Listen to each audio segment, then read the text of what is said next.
and welcome to a rendition of the Bold Lounge with Ray Ramos. And today I'm enjoying the outdoors as I heal.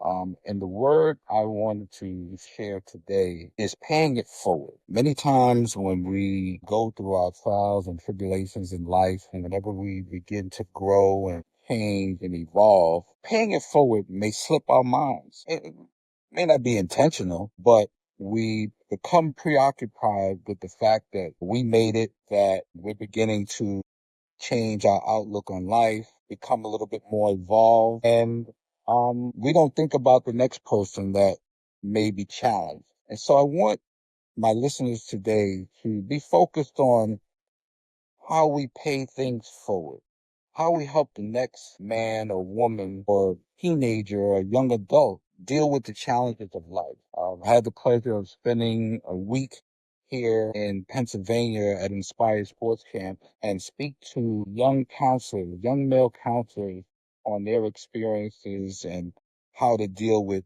just speaking life into young children that from the inner cities that have a rough time, that may not have a father in the home, may not have either parents in the home, are dealing with the tough challenges that come with inner city life. And this is the only opportunity that they have to have people pour into them, pay attention to them, and really love on them. And so as I spoke for some of the male counselors, I said, this is about paying it forward.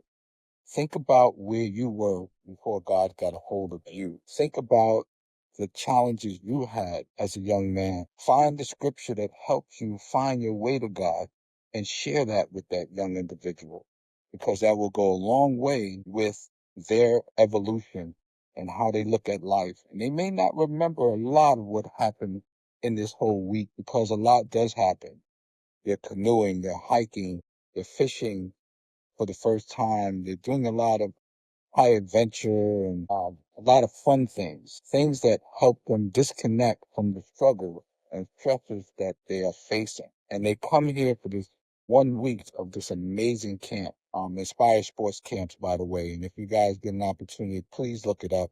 I've been involved with them for 6 years now, and it's a it's a ministry that I support and I really feel resonates with the inner city youth. I wish there were more camps like this, but I wanted the counselors to understand that their story that they share with these kids, they may not remember anything else that happened other than they had fun, but they'll remember a scripture that a counselor shared with them, words of wisdom a counselor shared with them, the counselor's life experience that they had to go through that may resonate with one of these young people. As you go throughout this day, think about your life, reflect on your life, and think about paying it forward, finding someone to pour into that will benefit from your experience. Bless. I'll talk to you another time.